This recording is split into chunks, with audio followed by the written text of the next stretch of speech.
নমস্কার বন্ধুরা, আমি সিদ্ধার্থ।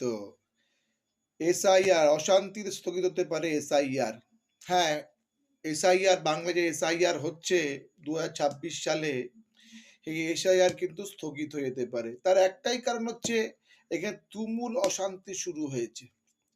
মুর্শিদাবাদ, মালদা, দিনাজপুর, বহরমপুর সব জায়গাতে তুমুল অশান্তি, টায়ার জ্বালানো, বিএলওকে মারা, স্কুলকে হামলা করা, সবকিছু হচ্ছে। শাসক দলের যে বিধায়ক তারাও হামলা করছে বিএলওর ওপরে, বিএলওকে শিখিয়ে দিচ্ছে কেমন করে তাকে করতে হবে সব ব্যাপারে।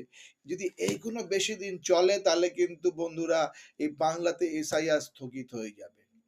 আর স্থগিত হয়ে যাবে মানে কিন্তু এসআইআর বাতিল হয়ে যাবে না। স্থগিত হয়ে যাবে মানে এসআইআর আর ২০২৬-এর এপ্রিল মাস অবধি আর হবে না। আপনারা বন্ধুরা জানেন নিশ্চয়ই ২০২৬-এর এপ্রিল মাসে রাজ্য সরকারের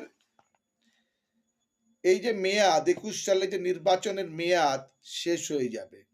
আর শেষ হয়ে গেলেই পশ্চিম বাংলাতে রাষ্ট্রপতি শাসন জারি হবে। রাষ্ট্রপতি শাসন যদি জারি হয়, রাষ্ট্রপতি শাসন করে এখানে কিন্তু এসআইআর কমপ্লিট করবে। যারা মনে করছেন যে মারামারি অশান্তি করে এসআইআর বন্ধ করে দেওয়া যাবে, একদম যাওয়া যাবে না।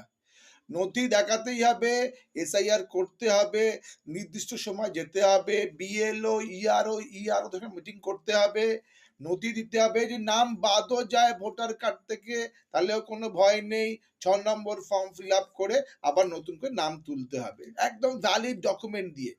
যদি হাঙ্গামা হিমলি যদি সবকিছু করেন, যদি মনে করেন যে এসআইআর স্থগিত হয়ে যাবে, বরখাস্ত হবে না বাংলা থেকে, এসআইআর হবেই। আর এসআইআর হবে, এটা যদি না হয় স্থগিত হবে এসআইআর।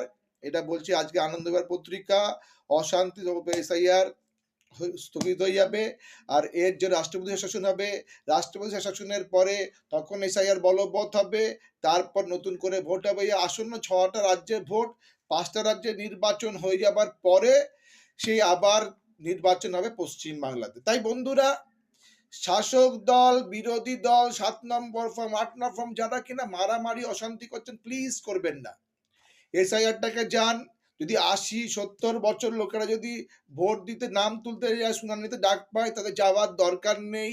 তাদের কাছে যাবে, নির্বাচন করবে। যদি নাও ওঠে নাম ভোটে, তাও চিন্তা করার কিছু নেই। কিন্তু ৬ নম্বর ফর্ম দিলে হবে। প্যানিক করবেন না, সবার নাম উঠবে যদি ঠিক মতন আপনারা ডকুমেন্ট দেন। তাই অশান্তি করবেন না, এসআইআরকে হতে দিন। নাম বাদ গেলেও কোনো ভয় নেই, নাম ঠিক উঠে যাবে, কিন্তু এসআইআর করে দিন। নলে কিন্তু এসআইআর